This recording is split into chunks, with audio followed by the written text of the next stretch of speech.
दंगल movie का वो पहला डायलॉग बड़ा खूबसूरत था। दंगल लड़ने से पहले डर से लड़ना पड़ता है। यहां पर भी अगर आपके अंदर डर अभी भी है तो आप मत आइए, अपने घर वालों से माफी मांग लीजिए कि मुझसे ये एग्जाम नहीं होगा। सबसे पहले 5 कड़वे ट्रुथ इस यूपीएससी की जर्नी के क्या हैं, मैं आपके सामने रखना चाहता हूं। देखो, ये जो कड़वे सच हैं, इसको बताने के पीछे का मकसद है पेरेंट्स को अवेयर करना, विद्यार्थी को अवेयर करना कि देखो ये सच भी है, आप इसको नकार नहीं सकते, और अगर आप इसको नहीं समझ पा रहे तो फिर आपके लिए दिक्कतें रहेगी। तो यदि कोई व्यक्ति पहला अटेम्प्ट में भी सिलेक्शन लेना चाहता है तो भी उसको 2.5 साल तो देने ही पड़ते हैं। 4 महीने 6 महीने के दिमाग वाले लोग हैं वो अपने आप को इस कंपटीशन से पहले हटा दीजिए, क्योंकि ऐसे विद्यार्थियों का सिलेक्शन नहीं होता है। YouTube पर बड़ी संख्या में वीडियो डाले जाते हैं अट्रैक्शन के लिए कि मैंने मात्र 15 दिन में यूपीएससी निकाला, मैंने 4 महीने में यूपीएससी निकाला, मैंने 4 घंटे में यूपीएससी निकाला। और कुछ तो ऐसे महान लोग भी होते हैं जो कहेंगे कि मैंने बस आखिरी के 1 घंटे की तैयारी में यूपीएससी निकाला। ऐसे लोग पृथ्वीवासी नहीं है, ये किसी और ग्रह से आए हैं, बस ये छिपा रहे हैं कि वो पृथ्वी के ही है, लेकिन वो किसी और प्लानेट के होंगे। पर याद रखिएगा, सिलेक्शन केवल आपके अंदर की काबिलियत से ही आएगा। सिलेक्शन केवल आपके द्वारा किए गए हार्डवर्क, डेडिकेशन, डिसिप्लिन से आएगा। यहां पर कोई भी सेलेक्टेड स्टूडेंट हो, मास्टर हो, कोई भी ऐसा तरीका नहीं बता सकता है जो 100% सिलेक्शन की गारंटी ले सके। उसके लिए जिद की जरूरत है, उसके लिए एक डिसिप्लिन की जरूरत है, डेडिकेशन की जरूरत है, हार्डवर्क की जरूरत है, डरने की जरूरत नहीं है। Hi everyone, let's crack UPSC CSE Hindi में आप सभी का भरपूर स्वागत है। आज की क्लास वैसे तो 12th पास विद्यार्थी को डेडिकेट करते हुए बनाई गई है, लेकिन यह क्लास कोई भी देख सकता है जिन्हें यूपीएससी की प्रिपरेशन करनी है या वो करना चाहते हैं। ये क्लास पेरेंट्स भी देख सकते हैं, क्योंकि इसके माध्यम से मैं कुछ बातें बड़े स्पष्ट रूप से बता देना चाहता हूं जिससे पेरेंट्स को भी क्लैरिटी रहेगी। ये क्लास आप डाउनलोड करके भी रख सकते हैं ताकि आप अपने परिचय के लोगों तक पहुंचा सके, जिन्हें भी यूपीएससी की प्रिपरेशन करने का सपना होता है या जिनको लगता है कि उन्हें आईएएस बनना है, आईपीएस बनना है, तो आपके लिए आज की क्लास बहुत ही ज्यादा जरूरी है। क्लास में आगे बढ़ने से पहले मैं आपको याद दिला दूं कि यदि आप हमारे साथ अनअकैडमी पर प्रिपरेशन करना चाहते हैं तो इस बार टॉप फर्स्ट रैंक भी और हिंदी मीडियम की फर्स्ट रैंक भी अनअकैडमी से रही। 109 से ज्यादा बच्चों का सिलेक्शन और सबसे अफोर्डेबल प्राइस में। याद रखिए, ये जो प्राइस है वो रियल में रखने के पीछे मकसद होता है कि ताकि जितने योग्य विद्यार्थी हैं हम सभी तक पहुंच सके। एक लोएस्ट प्राइस में क्वालिटी एजुकेशन का लक्ष्य होता है। 60% के डिस्काउंट के बाद आपको ये प्राइस में बहुत सी चीजें फ्री सब्सक्रिप्शन के अलावा भी मिलती हैं। तो हम कह सकते हैं क्वालिटी कंटेंट मिलता है, कंसिस्टेंसी मिलती है, और एक सिंगल सब्सक्रिप्शन पर सारे एजुकेटर्स की क्लासेस, हिंदी मीडियम की भी, इंग्लिश मीडियम की भी, बाइलिंगुअल किन्हीं भी एजुकेटर की क्लास आप देख सकते हैं। नए बैच देख सकते, पुराने बैच देख सकते, लाइव देख सकते, रिकॉर्डेड देख सकते, सब कुछ एक सिंगल सब्सक्रिप्शन में। एमके लाइव हमारा रेफर कोड है, जिसको अगर आप यूज करते हैं तो आपको बेस्ट ऑफर मिलेगा, जिससे कि आप बेस्ट से बेस्ट डिस्काउंट भी प्राप्त कर सकते हैं इस सिंगल डिस्काउंट कोड पर। ऑप्शनल के बैचेस स्टार्ट होने वाले हैं 15 जून से, जिससे आप बेस्ट तरीके से ऑप्शनल को समय पर कवर कर सकते हैं। और बिगिनर्स के लिए कुछ नई स्ट्रेटजी के रूप में कहानी की शुरुआत 28 और 29 मार्च को, ताकि जो बच्चे जीरो से प्रिपरेशन करना चाहते हैं उन्हें भी एक सही गाइडलाइन मिल सके। आप 2026 के लिए यदि टेस्ट देना चाहते हैं तो ये 6वां टेस्ट होने जा रहा है। 5 अप्रैल को फ्री ऑफ कॉस्ट रहेगा। आप दोनों पेपर को देंगे, ऑल इंडिया रैंक आपको पता चल जाएगी। ये 730 2 साल का कंप्लीट करंट अफेयर जो आप डाउनलोड कर सकते हैं, कलरफुल प्रिंट आउट निकाल सकते हैं। आपको इसका लिए कोई 1 रुपए भी पे नहीं करना है, क्यूआर कोड को स्कैन कर सकते हैं। 6 अप्रैल से हमारा फाउंडेशन बैच आ रहा है 2027 और 28 के विद्यार्थियों के लिए। पॉलिटी को हम इसमें कवर करने वाले हैं। आज की क्लास को हम 5 हिस्सों में कवर करेंगे, 5 पॉइंट में कवर करेंगे, ताकि हर चीज बिल्कुल बारीकी से क्लियर हो सके। सबसे पहले हम जानने की कोशिश करेंगे कि यूपीएससी के बारे में कुछ सच क्या है, क्योंकि कई बार लोगों को ट्रुथ ही नहीं पता है, सच ही नहीं पता है कि सच क्या है यूपीएससी से जुड़ा हुआ, उसके बाद ही हम बेटर तरीके से बातचीत कर सकते हैं। सेकंड पैटर्न में हम जानेंगे सिलेबस और एग्जाम का पैटर्न। थर्ड में हम इस बात को समझने की कोशिश करेंगे कि क्या स्ट्रैटेजी होनी चाहिए, रणनीति क्या होनी चाहिए। फोर्थ पॉइंट में हम जानने की कोशिश करेंगे कि क्या करना है और क्या नहीं करना है। और आखिरी में गोल्डन रूल्स जानेंगे इस एग्जाम को निकालने के लिए।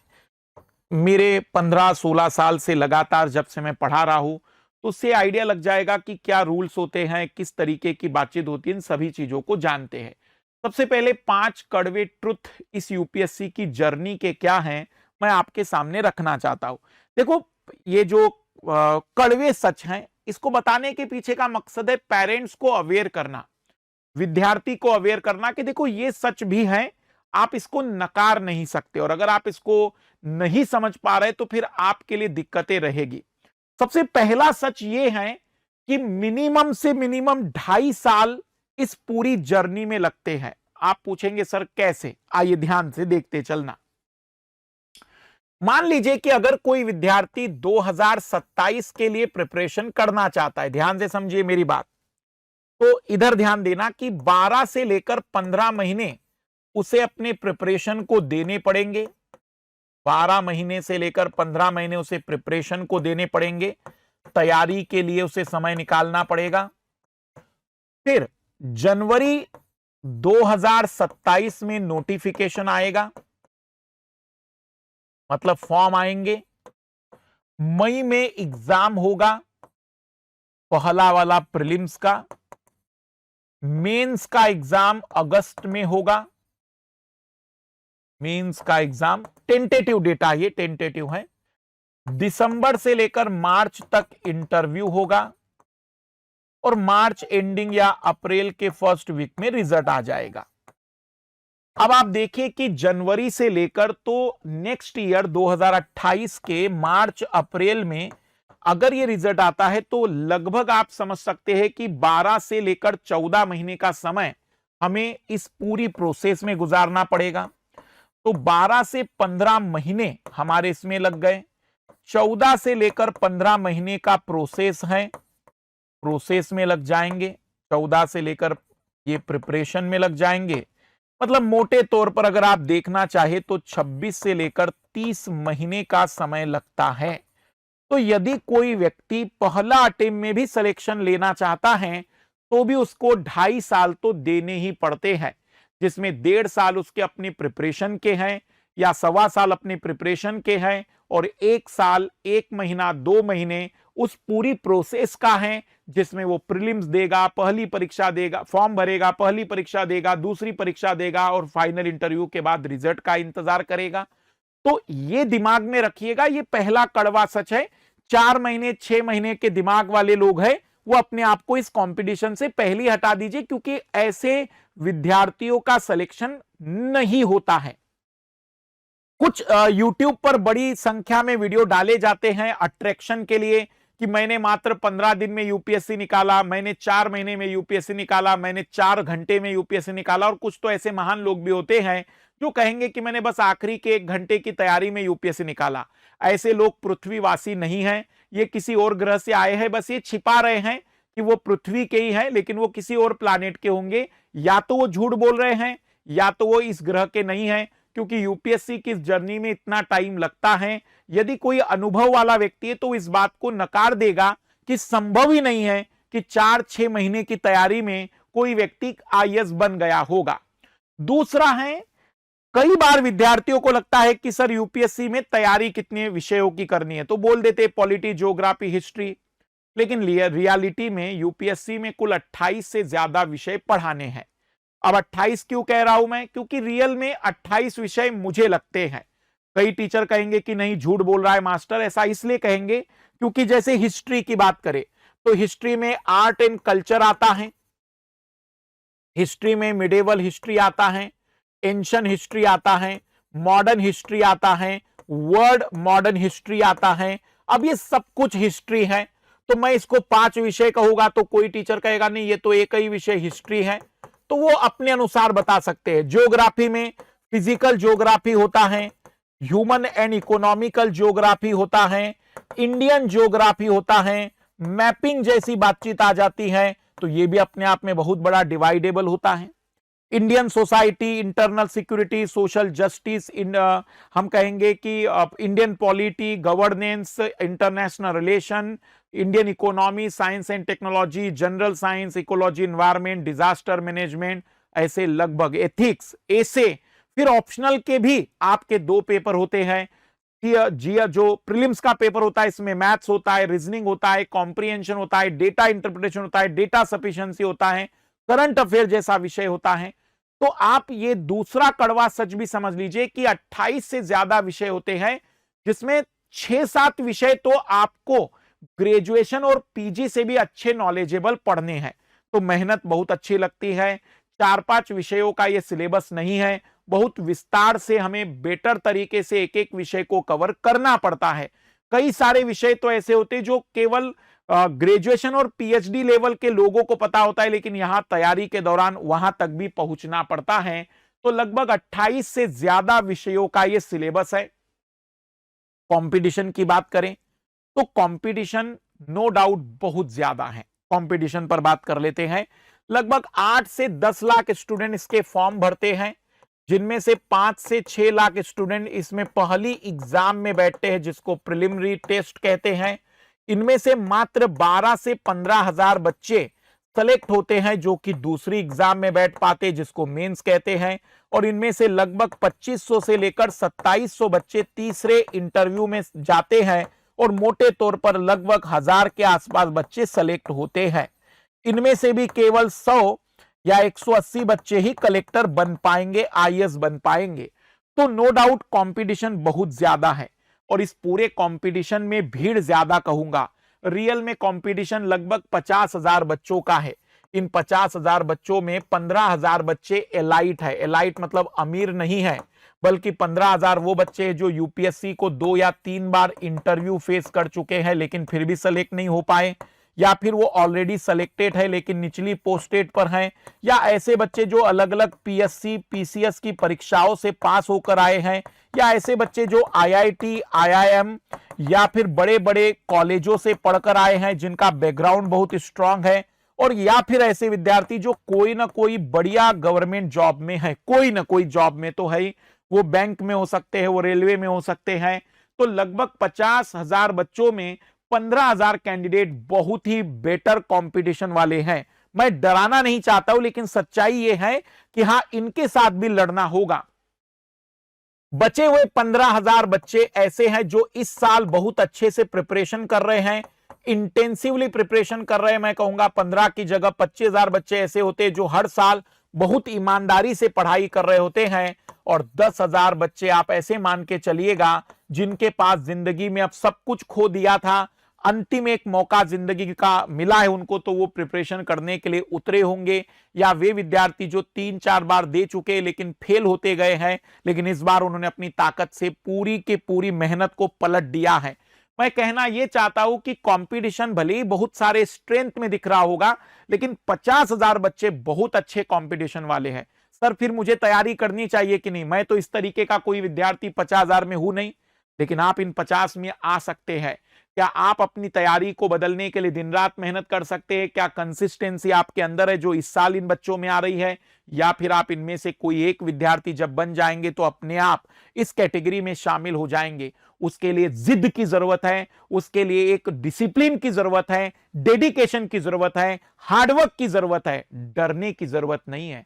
और अगर तुम्हारे मन में डर आ रहा है ना, तो याद रखिएगा, दंगल मूवी का वो पहला डायलॉग बड़ा खूबसूरत था कि किसी भी कुश्ती में कुश्ती से पहले डर से जीतना पड़ता है। यहां पर भी अगर आपके अंदर डर अभी भी है तो आप मत आइए, अपने घर वालों से माफी मांग लीजिए कि मुझसे ये एग्जाम नहीं होगा। घर वालों से भी रिक्वेस्ट है कि आपके अपने सपने बचपन में पूरे नहीं हुए तो बच्चों के माथे पर ऐसी कठिन परीक्षाओं का बोझ डालने की जरूरत नहीं है। उन्हें भी अपनी जिंदगी पृथ्वी पर एक ही बार मिली है, उन्हें भी जीने दीजिए। लेकिन अगर पिता, पेरेंट्स और बच्चों को लग रहा है कि नहीं सर अब हम डर से डरते नहीं हैं, तो यह मैदान आपके लिए खुला हुआ है।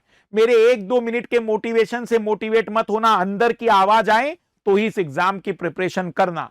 तो तीसरा सच है कि कंपटीशन काफी ज्यादा है और 50,000 से ज्यादा विद्यार्थियों का कंपटीशन है। चौथा सच, नो शॉर्टकट। अगर आप YouTube पर ढूंढने जाओगे कि बताइए यूपीएससी की प्रिपरेशन को कैसे 3 महीने में कंप्लीट करें, शायद मेरा भी वीडियो मिल जाए, शायद किसी और अच्छे एजुकेटर का भी वीडियो मिल जाए। कोई ऐसा शॉर्टकट कि कितनी किताबें पढ़ लेने से पास हो जाते हैं, कोई ऐसा शॉर्टकट कि कौन सा तरीका अपनाने से सिलेक्शन हो जाता है, इसको निकाल दीजिए दिमाग से कि ऐसी किसी के पास तरकीब होगी।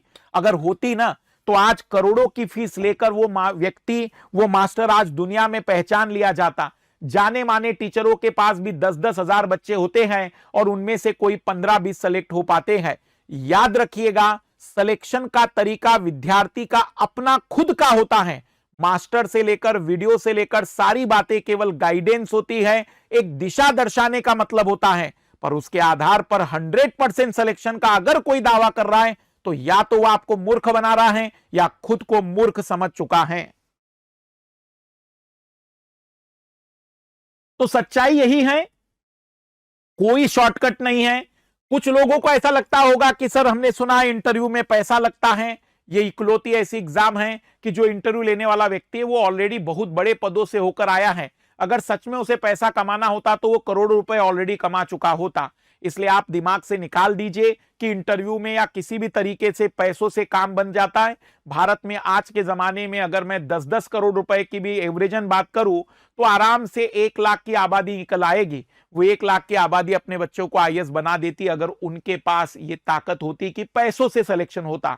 यहां काबिलियत के अलावा कोई और चीज नहीं लगती है, इसमें केवल एक मैजिक लगता है और वो है हार्डवर्क। यदि आपके अंदर वो जादू है कि आप मेहनत कर सकते हैं, और हमाली वाली मेहनत नहीं, स्मार्ट मेहनत कर सकते हैं, चीजों को समझकर आगे बढ़ सकते हैं, तो आपको आना चाहिए।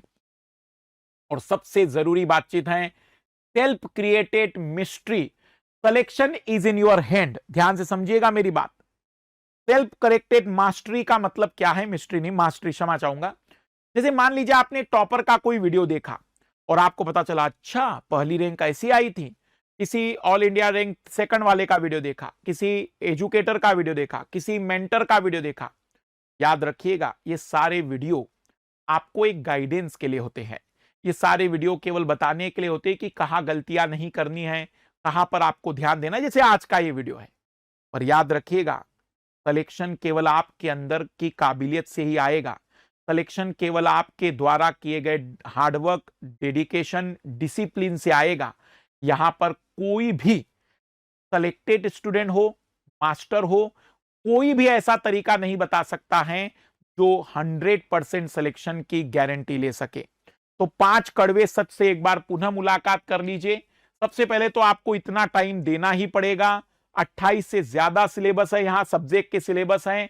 15,000 ऐसे कॉम्पिटिटर है जिनके साथ फाइट करनी है बहुत अच्छे तरीके से। चौथा आपका जो सच है कि कोई शॉर्टकट या मैजिकल वीडियो नहीं होता है। पांचवा होता है कि जो टॉपर्स के नोट्स देखकर सोचते कि टॉपर्स के नोट्स ऐसे थे, मैपिंग करता था टॉपर, शॉर्ट नोट्स बनाते थे। याद रखना उसने अपना तरीका अपनाया, आपको देखना है आपकी कमियां क्या है, आपकी मजबूती क्या है, कहां पर आपको ज्यादा वर्क करना है, उसके अकॉर्डिंग आप चीजों को बेस्ट कर सकते हैं। और याद रखिएगा कोई भी व्यक्ति आपका सिलेक्शन नहीं करा सकता है, वो केवल आपके माध्यम से होगा। टीचर और मेंटर केवल आपको एक दिशा प्रदान कर सकते हैं, एक बात बता सकते हैं कि देखो कहां तक जाना है। अब आते हैं सेकंड स्टेप पर, दूसरे पहलू पर, यूपीएससी का पूरा पैटर्न। जैसे मैंने आपको बताया सामान्यतः यूपीएससी के फॉर्म जनवरी में आ जाते हैं, जनवरी और फरवरी में फॉर्म आने की डेट होती है। फिर आप फॉर्म भर सकते हैं, इसी जब फॉर्म आते हैं उसी समय 20 दिन मिलते हैं फॉर्म भरने के लिए। रजिस्ट्रेशन जनरली एंड हो जाता है फरवरी या जिस दिन लास्ट डेट होगी उसके शाम को 6 बजे। पहला एग्जाम मई के महीने में हो सकता है मई के फर्स्ट वीक, सेकंड वीक या लास्ट वीक में हो, लेकिन मई के महीने में होने के चांसेस होते हैं। दूसरा एग्जाम जिसको मेंस का एग्जाम कहते हैं, 5 दिन को लिखने का पेपर होता है, 9 पेपर लिखने पड़ते हैं, अगस्त के महीने में होता है, 21-22 अगस्त के आसपास। मुझे लग रहा है कि अब ये 14-15 अगस्त के आसपास भी हो सकता है। और फिर इंटरव्यू जनवरी से मार्च के बीच में होता है और फाइनल सिलेक्शन इतने बच्चों का रहेगा। ये यूपीएससी का एक टाइमलाइन है जो आपके पास होना चाहिए। फिर अगर हम बातचीत करें तो यूपीएससी के पैटर्न में सबसे पहला एग्जाम होता है प्रीलिम्स का। इस प्रीलिम्स में 2 पेपर होते हैं। पेपर 1 जो 200 मार्क्स का होता है, जिसको जनरल स्टडी का पेपर कहते हैं, ऑब्जेक्टिव पेपर होता है। 4 विकल्पों में आपको एक विकल्प चुनना होता है इस जनरल स्टडी में, polity, geography, economy, science and technology, या फिर हम कह सकते हैं कि अलग अलग प्रकार के विषयों पर चर्चाएं की जाती है। फिर पेपर 2 नाम से भी एक पेपर होता है जिसको हम सी सेट का पेपर कहते हैं, ये भी 200 मार्क्स का होता है। और इस सी सेट के पेपर में आपको मैथ, रीजनिंग, कॉम्प्रिहेंशन पूछे जाते हैं।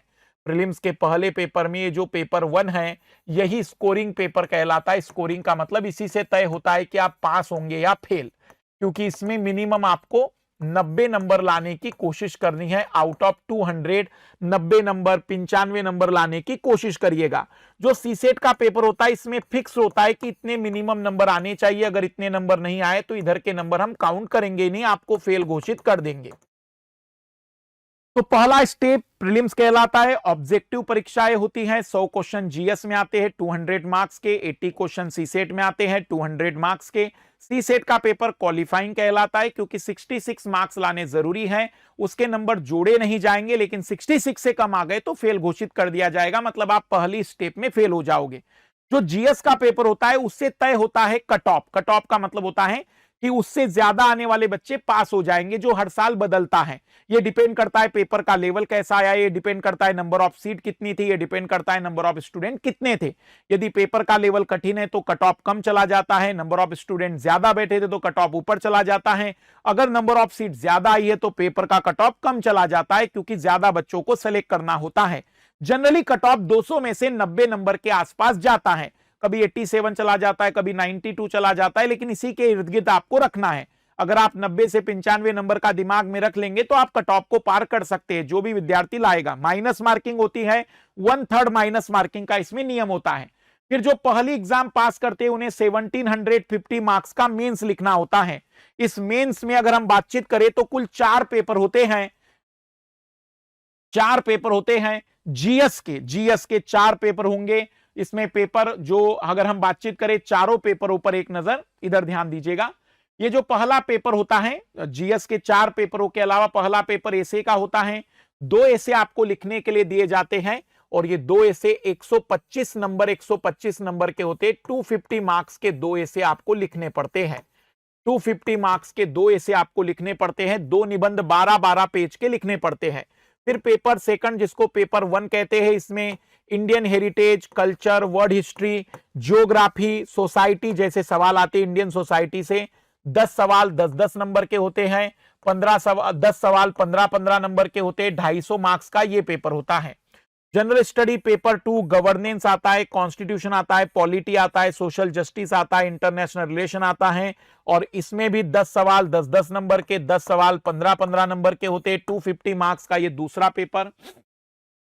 पहला पेपर एसे का, दूसरा पेपर आपके जनरल स्टडी पेपर 1 का, तीसरा पेपर जनरल स्टडी पेपर 2 का, चौथा पेपर जनरल स्टडी पेपर 3 का, जिसमें technology, economical development, biodiversity, environment, security, इस तरीके के सिलेबस को डिवाइड किया जाता है। ये भी 250 मार्क्स का सिलेबस बनता है।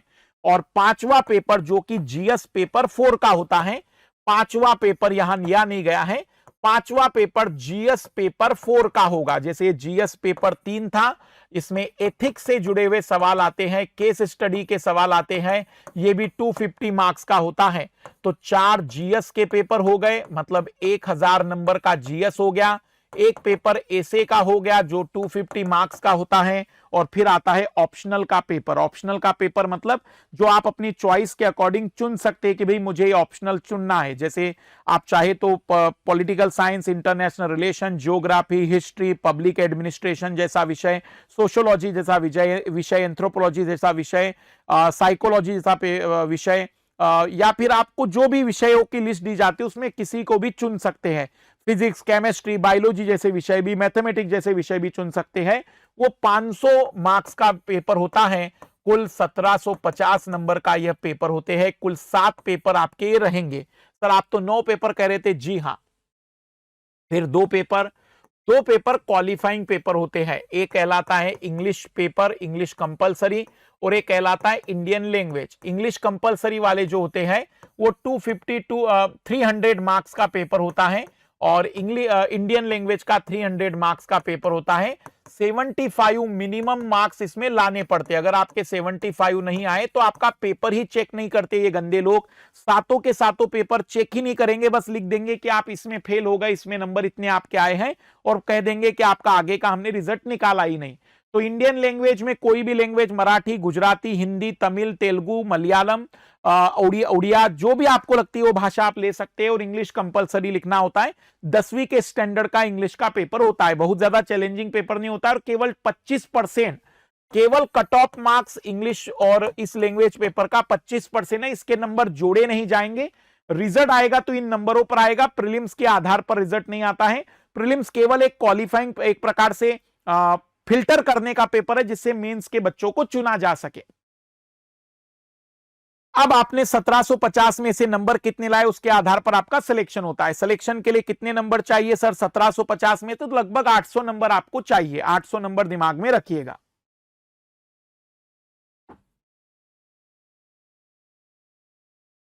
अब आते हैं फर्स्ट अटेम्प्ट में अगर हम क्या रणनीति अपनाएं। ध्यान देना, सबसे पहली रणनीति है start preparation at the right time. जितने भी बच्चों को मैंने पढ़ाया है इन 15 वर्षों में, तो कुछ ही बच्चे, बड़े मुश्किल से 15%, 16% बच्चे ऐसे होंगे जो फर्स्ट अटेम्प्ट में सिलेक्शन देते हैं। उसके पीछे का कारण है एक लंबी तैयारी। वो अपनी तैयारी को 2 साल, 2.5 साल पहले शुरू करते हैं। जैसे 12वीं के बाद, अगर 12th के बाद आप तैयारी की शुरुआत करते तो ही फर्स्ट अटेम्प्ट में सिलेक्शन की संभावनाएं बहुत प्रबल होती है। दूसरी बड़ी चीज होती है कि वो 12th के बाद एक सिस्टमेटिक ढंग से तैयारी को कवर करते हैं। जैसे मान लीजिए कि जो 12वीं के बाद वाले बच्चे हैं, अगर वो 3 साल वाली डिग्री कर रहे हैं, जैसे वर्तमान में 2 प्रकार की डिग्री आप पकड़ लेते हैं। जो ह्यूमैनिटीज के होते हैं वो 3 साल की डिग्री जनरली होती है। न्यू एजुकेशन पॉलिसी में अब 4 साल भी कर दिया गया है। और दूसरा होता है टेक्निकल डिग्री वाले लोग। तो जो टेक्निकल डिग्री वाले लोग हैं वो 4.5 साल की डिग्री होती है। जो लोग 3 साल की डिग्री कर रहे हैं वो 1 ईयर के 3 साल के प्लान बना लीजिए ताकि प्रॉपर तरीके से रणनीति बनाई जा सके। जो टेक्निकल डिग्री कर रहे हैं वो 1.5 साल का प्लान बना लीजिए, क्योंकि उनको अपनी टेक्निकल चीजों पर ज्यादा ध्यान देना पड़ता है। तो ये ह्यूमैनिटीज वाली डिग्री वाले लोग हैं और ये टेक्निकल डिग्री वाले लोगों को अपना टाइम पीरियड बनाना चाहिए।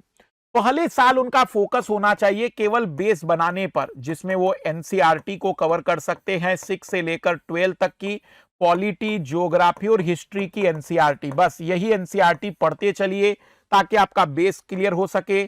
आप एटलीस्ट डेली न्यूज़पेपर पढ़ने की आदत डालिए या करंट अफेयर सुनने की आदत डालते चलिए यूट्यूब से। और रिवीजन डेली जो भी आपने एनसीईआरटी पढ़ा उसको साथ साथ पढ़ते चलिए। कुल आपको 4 घंटे का टाइम इसके स्पेंड करना चाहिए फर्स्ट ईयर में। फर्स्ट ईयर में जो टेक्निकल डिग्री वाले हो या फिर ह्यूमैनिटीज की डिग्री वाले विद्यार्थी हो, फर्स्ट ईयर में वो यही काम करे। सेकंड ईयर जब उनका शुरू हो जाए वो क्लासेस को ज्वाइन कर सकते हैं। उन्होंने क्लास ज्वाइन करना चाहिए। अब सिलेबस को कवर करने पर बातचीत करनी चाहिए। सिलेबस का मतलब क्या है? जीएस कवर करना चाहिए, ऐसे कवर करना चाहिए, साथ ही साथ ऑप्शनल पेपर अगर वो कवर कर सकते तो बेस्ट रहेगा, बेस्ट रहेगा। साथ ही साथ इसमें वह कोशिश करे कि जितना हो सके दिन में जितना पढ़ा है उसको प्रतिदिन रिवाइज कर सके। यहां पर वो लगभग 5 घंटे का टाइम पीरियड बना के रखे कि हमें 5 घंटे देने ही अपनी प्रिपरेशन में। और जब आपका फाइनल ईयर होता है या जब जो टेक्निकल डिग्री वाले लोग होते हैं उनका 7th सेमेस्टर होता है, उस सेमेस्टर में वह तैयारी का आखिरी पड़ाव कवर करेंगे। इसमें अब वो केवल और केवल रिवीजन पर फोकस करेंगे। अब वो करंट अफेयर को कवर करते चलेंगे, करंट अफेयर के नोट्स बनाते चलेंगे, वह सी सेट को कवर करते चलेंगे ताकि उसमें भी हमारी कोई कमी ना बचे। वो पीवाईक्यू और टेस्ट देने की शुरुआत करेंगे। वह चाहें तो आंसर राइटिंग अपने साल भर के दिमाग में रखते चलेंगे। जितना आप आंसर राइटिंग करते चले जाएंगे उनके लिए बेटर चीजें होती चली जाएगी। हम कह सकते हैं कि ये जो 3rd या तीसरा साल, आखिरी साल होता है, उसमें सबसे ज्यादा फोकस रिवीजन पर, प्रैक्टिस पर, पीवाईक्यू टेस्ट पर, आंसर राइटिंग पर, करंट अफेयर और सी सेट पर देना चाहिए। इस तरीके से जो विद्यार्थी पहले अटेम्प्ट में सिलेक्शन लेते हैं वे 12वीं के बाद प्रिपरेशन इस स्टेप में करते हैं तो चीजें बेस्ट होने लग जाती है। वो चाहे तो यहां पर भी क्लास की शुरुआत कर सकते हैं, इस ईयर में भी क्लास की शुरुआत कर सकते हैं, लेकिन लास्ट ईयर में अगर क्लास की शुरुआत करनी है तो फिर आपने कोई बेनिफिट उठाया ही नहीं पहले से चीजों को जानने का। यदि आपको सब कुछ पता है तो आपको फर्स्ट ईयर से या सेकंड ईयर से क्लास स्टार्ट करनी चाहिए। तो हम कह सकते हैं फर्स्ट अटेम्प्ट में अगर सिलेक्शन चाहते हैं तो प्रिपरेशन को एक राइट टाइम पर कवर करिए। दूसरी सबसे ज्यादा जरूरी बातचीत है कि develop an attachment to the syllabus.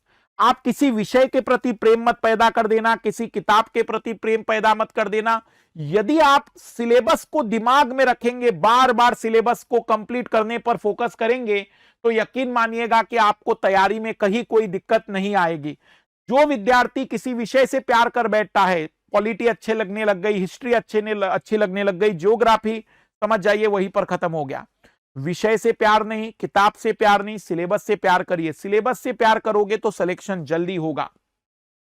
बहुत important formula, 1 book 1 subject 1 educator. एक विषय से जुड़ा हुआ एक टीचर पढ़ लिया, उससे जुड़ी हुई एक एनसीईआरटी या स्टैंडर्ड बुक पढ़ ली, बहुत पर्याप्त है। उसी को बार बार रिकॉल करिए। एक विषय की 10 किताबें पढ़ने में आपको जो समय जाएगा, जो नॉलेज मिलेगा, उससे ज्यादा नॉलेज केवल एक किताब को 10 बार पढ़ने से मिल जाएगा। यदि आप एक ही किताब को बार बार पढ़ते हैं तो आप उस विषय में अपने आप को बेस्ट कर देंगे। सिलेक्शन इस बात से नहीं होता है कि आप कितनी किताबें पढ़कर आए हैं, सिलेक्शन इस बात से होता है कि प्रीलिम्स के उस 2 घंटे में और मेंस के उस 3 घंटे में आपको कितनी बातें याद आ गई है। क्योंकि जिसको जितना याद आ जाएगा सिलेक्शन लेकर जाएगा। मल्टीपल रिवीजन वो भी अपने नोट्स से करिएगा। कई बच्चे नोट्स खरीद लेते हैं, शुरुआत में थोड़ा सा नोट्स बनाना तकलीफदायक हो सकता है। जो गृहणियां हैं, जिनको टाइम कम मिलता है, वे गृहणियां भी इस टाइम टेबल को फॉलो करें। खुद के नोट्स बनाने की आदत डालिए। किसी एक आध पेपर में अगर आप अपना नोट्स नहीं बनाते तो चल जाता है, लेकिन सभी के अगर आप अपने नोट्स नहीं बनाते हैं तो रिवीजन में दिक्कतें आती हैं, और जिसका रिवीजन कमजोर, उसका एग्जाम हॉल में हालत सबसे खराब रहती है। खुद के नोट्स बनाइए, उसको मल्टीपल टाइम रिवाइज करिए, याद करिए, बैलेंस स्टडी करिए। बैलेंस स्टडी का मतलब किसी एक विषय को ज्यादा मत पढ़िए, बल्कि अपनी कमजोर चीजों पर ज्यादा काम करिए। अगर आपका इकोनॉमिक्स कमजोर है तो उसको ज्यादा पढ़िए, पॉलिटी मजबूत है तो उसको ज्यादा पढ़ के करोगे क्या? सभी के पढ़ने, सभी विषय के कवर होने से सिलेक्शन होगा। बैलेंस में केवल करंट अफेयर मत पढ़िए। कुछ गंदे वीडियो वालों ने डाल दिया है, करंट अफेयर और एनसीईआरटी पढ़ लो, सिलेक्शन हो जाता है। अगर ऐसा हो जाता तो हर विद्यार्थी आईएएस बन चुका होता। आपको बैलेंस तरीके से पढ़ना होगा। विषय का स्टैटिक सिलेबस बहुत जरूरी है, उसके साथ करंट अफेयर का अपना अलग महत्व है। आपको अपने प्रीलिम्स के साथ साथ मेंस को बढ़िया से कवर करना पड़ेगा। स्टैटिक पोर्शन के साथ साथ करंट अफेयर को कवर करना पड़ेगा। आंसर राइटिंग की आपको प्रैक्टिस करनी पड़ेगी। प्रायोरिटीज को तय करिए। सबसे पहले जीएस वाले सेगमेंट, निबंध वाले सेगमेंट को कवर करने से पहले होने चाहिए, तब तो निबंध बढ़िया से समझ में आएगा, एथिक्स बढ़िया से समझ में आएगा। और कोशिश करिए जब आप कंप्लीट तैयारी करने जा रहे हैं तो पॉलिटी ऐसे मत पढ़िए कि केवल ऑब्जेक्टिव सवाल का जवाब देना है, बल्कि ऐसे तैयार करिए कि मैं ऑब्जेक्टिव या सब्जेक्टिव किसी भी तैयारी को करूं, बेहतर होनी चाहिए। और सबसे ज्यादा जरूरी, प्रीवियस ईयर और टेस्ट को देना जरूरी है, ताकि आप एग्जाम हॉल में जाने से पहले मल्टीपल टाइम अपनी गलतियों से बच सके, अपनी गलतियों को दूर कर सके, सिली मिस्टेक से बच सके। पहले अटेम्प्ट में सिलेक्शन के लिए आपका तरीका, आपका टाइम टेबल, आपका पैटर्न कुछ इस तरीके का रहेगा। क्या नहीं करना है इस बात को जरूर समझ लीजिए। Don't make any strategy only basis of the last year paper. Sir पिछले साल ऐसा हुआ था, अरे भाई यूपीएससी की आदत है, वो पैटर्न बदलते रहती हैं, वो यू टर्न लेते रहती हैं। केवल पिछले साल के आधार पर स्ट्रेटजी मत बनाना कि पिछले साल इकोनॉमी ज्यादा आया था तो इकोनॉमी इस साल भी ज्यादा आएगा, जरूरी नहीं होता है। Don't think more about the result. कई सारे बच्चे परिणाम के बारे में, सर नहीं हुआ तो क्या होगा, नहीं हुआ तो क्या हुआ, रिजल्ट के बारे में चिंतन मत करो। जो लोग प्लान ए को जगह पर प्लान बी भी शुरू कर दे रहे हैं, मैं कहता हूं आज ही तैयारी बंद कर दो, तुमसे ना हो पाएगा। प्लान ए को मरने दो, 1000 बी प्लान उसी समय जन्म ले लेंगे। प्लान ए की मौत तो होने दो, प्लान बी को जन्म हम अपने आप दे देंगे, पर प्लान ए पर ही काम करिए। 2 अटेम्प्ट 3 अटेम्प्ट ताकत से दीजिए। मैं ये नहीं कह रहा हूं कि आप 6 अटेम्प्ट दीजिए और अपनी जिंदगी अपनी जवानी बर्बाद कर दीजिए, लेकिन 2 या 3 अटेम्प्ट पूरी ताकत से पूरी ईमानदारी से दीजिए अगर आपने 1.5 साल अच्छे से मेहनत की है। इसलिए केवल प्लान ए रखिए, प्लान बी देख लेंगे। प्लान बी भी रखना है तो आप एग्जाम देते रहिए, सीएपी अब अपने स्टेट पीसीएस की एग्जाम देते रहिए। कोई गलत नहीं होता है अपने स्टेट में एसडीएम बन जाना या फिर सीएपीएफ जैसी एग्जाम देना, काफी अच्छी और स्टैंडर्ड एग्जाम है ये भी। टेकिंग सीसेट लाइटली, सीसेट को हल्के में मत लेना। ये पेपर पिछले 3 साल से रिजेक्शन का सबसे बड़ा कारण उभर कर आया है। अनबैलेंस स्टडी मत करिएगा। जितना आप किसी एक विषय को पढ़ रहे देखिए कि उतना वो जरूरी है कि नहीं। जैसे इंडियन सोसाइटी बड़ी इंटरेस्टिंग चीज है, लेकिन मेंस में इसके 6 सवाल आते हैं। क्या करोगे इंडियन सोसाइटी को 12-12 घंटे पढ़ के? 40 घंटे 50 घंटे का इंडियन सोसाइटी का सिलेबस है, पढ़कर आगे बढ़िए और दूसरे विषय को शुरू करिए। इंडियन पॉलिटी ज्यादा से ज्यादा 100-150 घंटे का सिलेबस है, आगे बढ़िए 150 के बाद, उसी में 400 घंटे मत दे दीजिए। कुछ गंदे मास्टर, मैं क्षमा चाहूंगा कि मैं मास्टरों को भी क्रिटिसाइज कर रहा हूं, उनको जो विषय आता है वो उसी में 300-300 घंटे लगवा देते हैं। कोई मास्टर तो ऐसे है कि जिससे एक सवाल भी बनता होगा तो उसकी 20-20 क्लास ले लेंगे। वो कई प्रकार के हो सकते हैं। कुछ लोग मैपिंग की बातचीत कर सकते हैं, कुछ लोग आर्टिकल्स की बातचीत कर सकते हैं, कुछ फंडामेंटल राइट्स में बच्चे को इतना डुबा देते हैं जैसे फंडामेंटल राइट से 150 सवाल आने वाले यूपीएससी में। याद रखिएगा, हर विषय का जितना महत्व है उतना टाइम दीजिए। अनबैलेंस होकर आगे मत बढ़िए। हर बार पुराने विषय को कंप्लीट किए बगैर अगर आप नया विषय शुरू कर देते हैं तो मत करिए तैयारी, आपको उस पुराने विषय को खत्म करना पड़ेगा। एक बार मान लीजिए आप बोर हो जाते हैं तो देख लीजिए अब कितने टॉपिक उस विषय में बचे हैं। 4 बचे हैं ना, अपने आप को समझाइए 4 कंप्लीट करते फिर नया शुरू करेंगे। एक डेडलाइन दे दीजिए कि ये 4 टॉपिक अगले 6 दिन में कंप्लीट होने चाहिए ताकि मैं नए विषय की शुरुआत कर सकूं। आपको पुराना विषय कंप्लीट करना पड़ेगा तभी नया विषय शुरू करेगा, अन्यथा बार बार तकलीफ में आएगी। प्लान बी को मत बनाइए बल्कि प्लान ए पर पूरी ताकत से लग जाइए। प्लान ए फेल होगा, प्लान बी अपने आप शुरू हो जाएगा। क्या करना चाहिए? सब्जेक्ट को कंसेप्ट और फैक्ट दोनों के साथ कवर करिए, क्योंकि ऑब्जेक्टिव सवाल जो यूपीएससी में आते हैं वो फैक्ट पर बेस ज्यादा नहीं होते, कंसेप्ट पर होते हैं। आंसर राइटिंग में हमारे लिए कंसेप्ट बहुत ज्यादा जरूरी है। हमें पता होना चाहिए कि ऐसा क्यों हुआ, उसके कारण क्या है, उसके पीछे के उत्पत्ति के कारण क्या रहे होंगे, क्या उसका प्रभाव पड़ेगा, आपको उसके बारे में चिंतन करना चाहिए। प्रॉपर और कंसाइज नोट्स बनाइए। शुरुआत में कंसाइज नहीं बन पाएंगे, पहले आप प्रॉपर नोट्स बनाइए, फिर धीमे धीमे अनुभव से वो कंसाइज होते जाएंगे, अपने आप वो छोटे होते चले जाते जब आप अच्छे से प्रॉपर नोट्स याद कर लेते हैं। प्रैक्टिस क्वेश्चन की सब्जेक्ट के साथ करिए। जैसे ही सब्जेक्ट कंप्लीट होता है आप उससे जुड़े हुए पीवाईक्यू और आंसर राइटिंग हल्की फुल्की शुरू कर दिया करिए।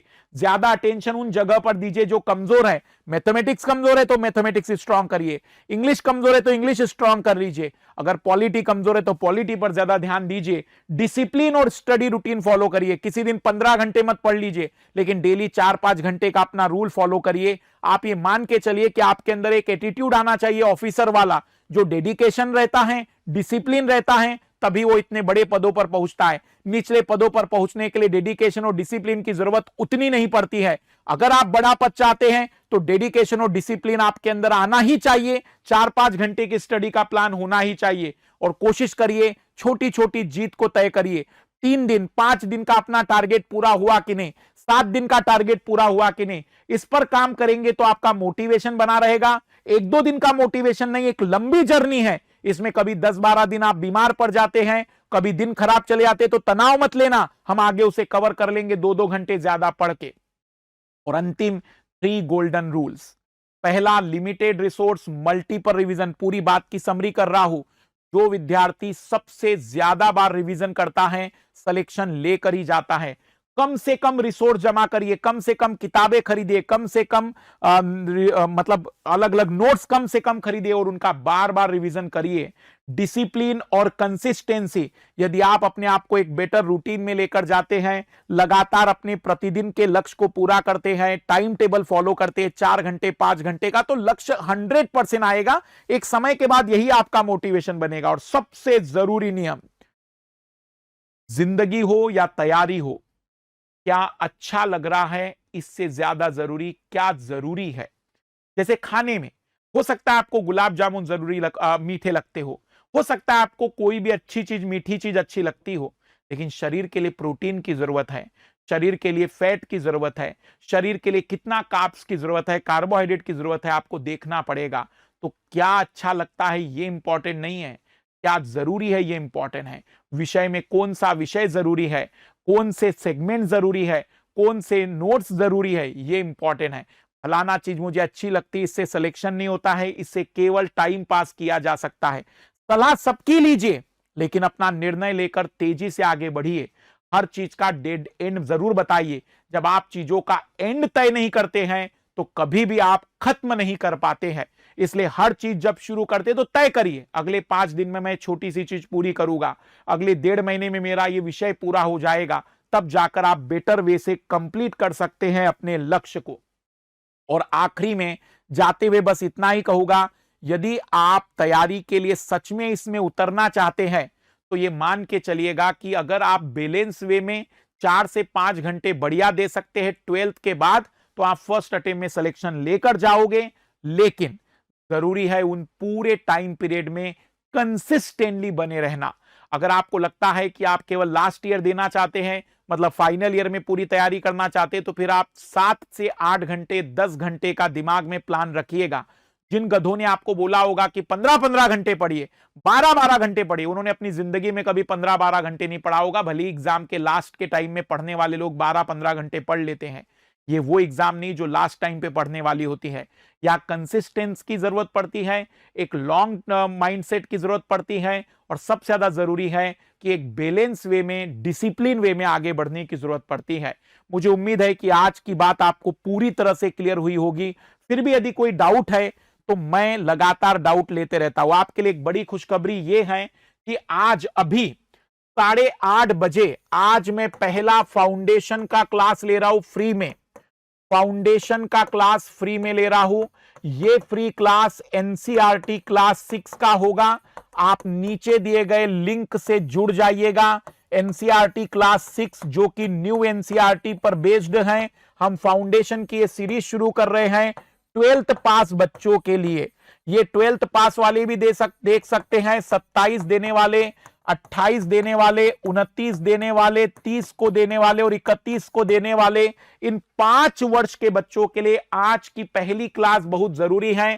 8:30 बजे अनअकैडमी ऐप पर फ्री है। ये फ्री है, फ्री है, फ्री है। अभी नीचे जाकर लिंक से शुरुआत कर देना। 8:30 बजे से लेकर 10 बजे तक 1.5 घंटे का पहला फाउंडेशन क्लास आपके लिए लेकर आ रहे हैं। बाकी यदि आप पेड कोर्सेज से जुड़ना चाहते हैं, जिसमें सुबह 6:30 बजे 2 घंटे की हमारी क्लास होती है, तो शुरुआत करिए अपने जीवन की इंडियन पॉलिटी से। जानिए कि भारतीय राज्य व्यवस्था में क्या कंसेप्ट है, क्या लॉजिक है, क्या सारी बातें हैं। बाकी हमारी टीम से आप संपर्क कर सकते हैं इस नंबर के माध्यम से एडमिशन को लेने के लिए। और यदि वीडियो आपको पसंद आया है तो जरूर अपने मित्रों तक शेयर कराइए, ताकि सभी को अपनी वास्तविकताएं पता चल सके। यदि फिर भी कोई डाउट आपके मन में है, कमेंट सेक्शन खुला है, अपने सवाल पूछकर रख लीजिएगा। अगले वीडियो में हम उसको कवर करने की कोशिश करेंगे। सभी को बेस्ट ऑफ लक। 8:30 बजे अभी आप मुझे वापस मिलेंगे फाउंडेशन कोर्स में क्लास 6 की एनसीईआरटी को कवर करते हुए फ्री ऑफ कॉस्ट के सेशन में लेट्स क्रैक के साथ। मैं पुनः बता दूं, ये जर्नी जब शुरू कर रहे हैं तो कंसिस्टेंसी सबसे ज्यादा जरूरी है। पुनः सभी को बहुत सारी शुभकामनाएं। यदि पेरेंट्स के भी कोई डाउट है तो नीचे कमेंट सेक्शन में हमें बता सकते हैं।